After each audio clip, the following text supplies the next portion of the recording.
Hi everyone, this is Miss Freeman and I'm here today to talk to you about the cookbooks we have here at the middle school library. These are available for checkout and you can take them home and use them to cook up some delicious recipes. This year was the first time I had ever read a cookbook front to back.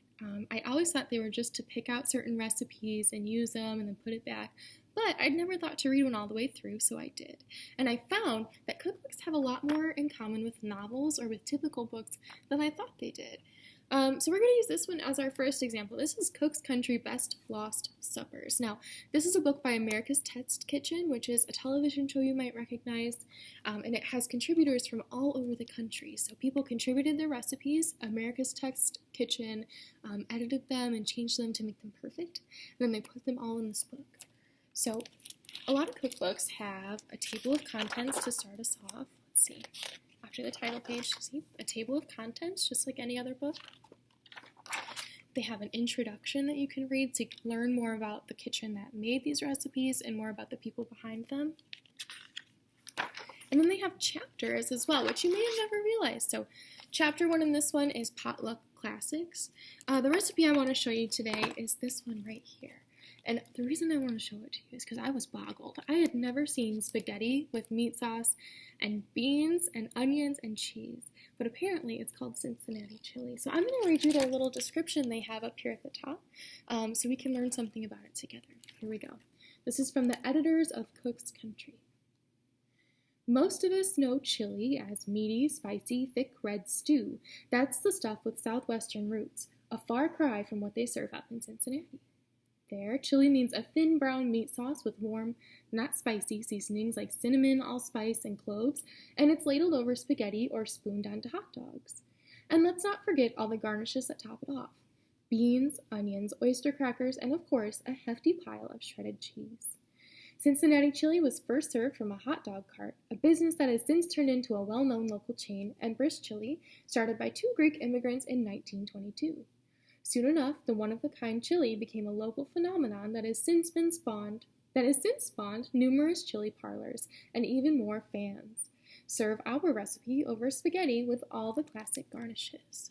So, we've got a beautiful picture of the Cincinnati chili. We have a quick description, which kind of feels like a history book, right? Like a textbook. We have our ingredients, directions, and then notes from the test kitchen. So, we're getting a little bit of a history lesson and a recipe all in one, which is very exciting. And a lot of the recipes in this book have similar formats, so you've got a little bit of a history, a picture, and then the recipe.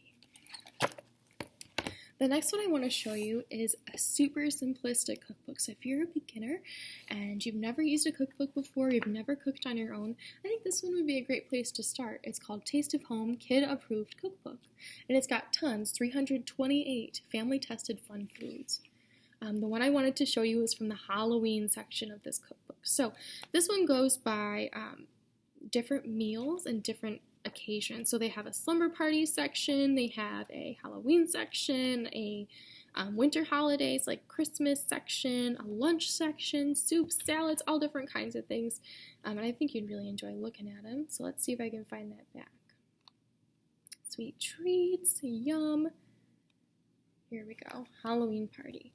And I just thought these guys were so precious. Look at how cute these little Draculas are. Something I really liked about this cookbook too is that typically the recipes have ingredients that you probably already have in your kitchen or would be really easy to get from the local grocery store like Walmart or Aldi.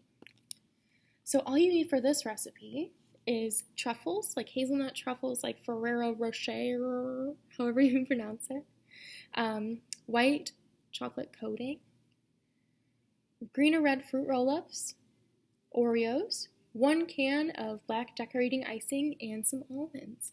And then it has super simple instructions, only 3, and it makes 6 cookies for you. This book also has some really tasty like sandwiches and things that I think you would enjoy that are all also very simple. Now for the last one, I just wanted to show you something that's on the total other side of the spectrum from this book. This book is Michelle Stewart's Perfect Pies and More, and it is a dessert cookbook. So if you're someone who likes sweets, this might be a good option for you. But here's a warning. It's not necessarily for the beginner.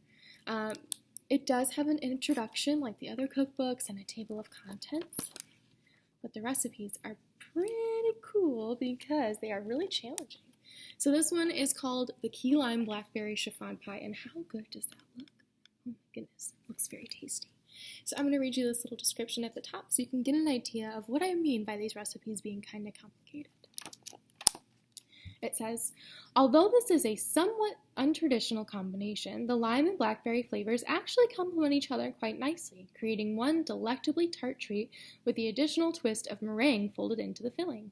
This pie requires a bit of advanced planning since blackberry glacé, fancy, in this recipe will need 6 hours to cool prior to use, and the pie itself will need to cool and set for a minimum of 6 hours. When serving, I generally cut this pie into smaller than normal slices, 8 to 10 per pie, since the tartness makes a little bit go a long way. Wow. So not only does this pie take 12 hours, it has some kind of interesting ingredients that maybe we wouldn't already have in our kitchen.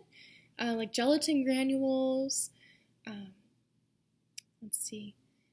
key limes, blackberry glacé, all things that I definitely don't have in my kitchen right now that I'd have to make a special trip for. But I think that's what makes baking fun sometimes, is stepping out of your comfort zone and making recipes that take a little bit more effort and showing your friends how much you care about them with baked goods, which I love doing, I know for sure. There's some other delicious pies in here too. Apple cranberry. Yum, right? Strawberry Napoleon layer cake. Yes, please. So, yeah. These are three cookbooks we have: Perfect Pies and More, Kid-Approved Cookbook, and Cook's Country Best Lost Suppers. We have tons more in our collection, and I encourage you to look up cookbooks in Prairie Cat and check some of them out. I hope you enjoy them. Thanks for watching. Talk to you soon. Bye.